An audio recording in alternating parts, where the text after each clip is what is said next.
Welcome back. About 10,000 people have been detained in Kazakhstan following days of violence, which the government says was part of a coup attempt. Officials released new footage showing the mayhem that rocked the country. At least 164 people were killed, most of them in the biggest city, Almaty, where there were fierce clashes between protesters and police. What began as demonstrations against fuel price increases quickly spiraled out of control. Kazakhstan appealed to its allies for help, and a Russian-led contingent arrived to restore order. Moscow says the mission has been accomplished and troops will leave this week. The United States, the world's worst-hit country, has set another grim COVID record. There were 1.35 million new infections yesterday as the contagious Omicron variant continued to spread across the nation. The previous daily record of 1 million cases was set just a week ago. The U.S. also registered another bleak all-time high with 136,000 people admitted to hospital. Also in the U.S., students in Chicago will return to class this week after city officials and the teachers' union agreed to end a dispute that saw lessons suspended for 5 days. We know that this has been very difficult for students and families. Our goal throughout this entire process was to both get our students back to in-person learning as quickly as possible and prevent work disruptions for the rest of the school year. Switching completely back to remote learning again without a public health reason to do so would have created and amplified the social, emotional, and economic turmoil that far too many of our families are facing. A man in the United States is recovering 3 days after becoming the first person in the world to be given a heart from a genetically modified pig. This patient was given an opportunity for this experimental transplant with the idea in mind that we didn't know what the outcome might be, but it wasn't going to be worse than traditional therapy. 57-year-old David Bennett was considered to be too sick for a human heart transplant. Doctors offered him a pig's heart, but warned there was no guarantee it would work. A shortage of human organs donated for transplant have prompted scientists to genetically modify animal organs to see if they are suitable. There was grief and anger at the funeral of a 14-year-old girl who was shot and killed by police while Christmas shopping in a department store in Los Angeles. Those that don't know how to go in a department store doing Christmas shopping and not shoot like this is the Wild Wild West must be held accountable. They must put value on human life. There was value to the life of Valentina. Valentina Orellana Peralta was eulogized as a happy teenager who came to the United States to become an engineer. Instead, she was gunned down when heavily armed police stormed a department store and shot dead a man who was behaving suspiciously. Valentina's father said he and his wife were devastated. He added that he and his daughter had been due to watch a Los Angeles Lakers game to cheer her idol, LeBron James.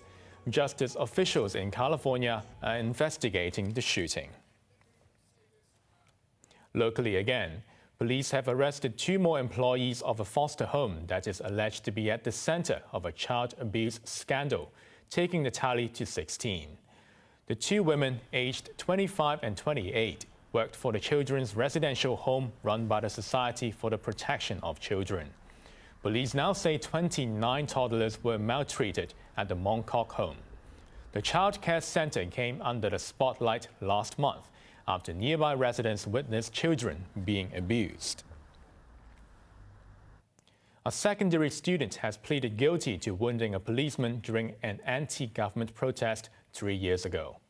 Hui Tim Lig, who has been in custody for 27 months, was driven to the High Court in a prison van this morning. He was arrested in October 2019 and accused of slashing the officer's neck with a box cutter on a footbridge near Kwun Tong Station. A charge of attempted murder was allowed to be left on file. In mitigation, Hui, who was 18 and informed 6 during the protest, said hate and violence cannot solve problems. His lawyer pleaded for leniency, saying the defendant is autistic and has a tendency to harm himself. Hui will be sentenced on Monday.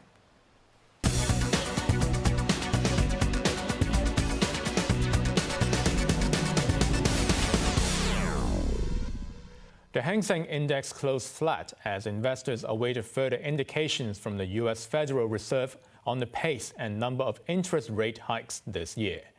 Fed Chairman Jerome Powell is expected to tell a Senate committee tonight that tackling inflation will be a priority. This could make borrowing expensive.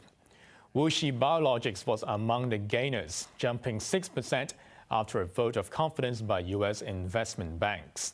There was some respite for beleaguered mainland developers. The Shimao Group rose half a percentage point after denying a report that it has agreed to sell a Shanghai plaza, but it said it held talks with potential buyers for some properties. Now let's take a look at the markets. The Hang Seng ended the day down 7 points. To the top 10 active stocks, Tencent was up $6.80. The tracker fund up 2 cents, while CCB was up 11 cents. Wuxi Biologics up $4.95, while HSBC was up 25 cents. To the forex trading against the Hong Kong dollar, the euro's at 8.83, pound sterling at 10.59, and the Australian dollar at 5.59.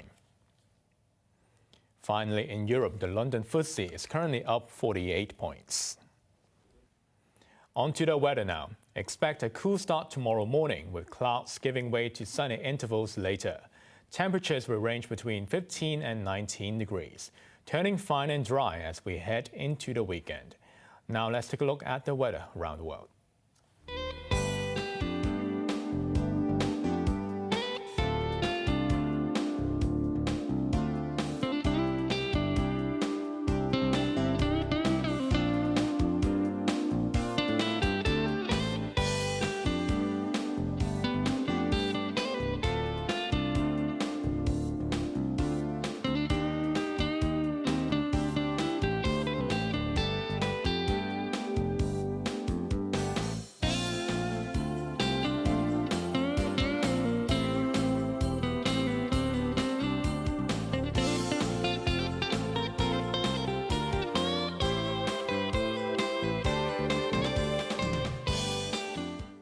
That's our main news for Tuesday night. Join us for more news at 11. I'm Raymond Yeung. Thanks for watching. Good night.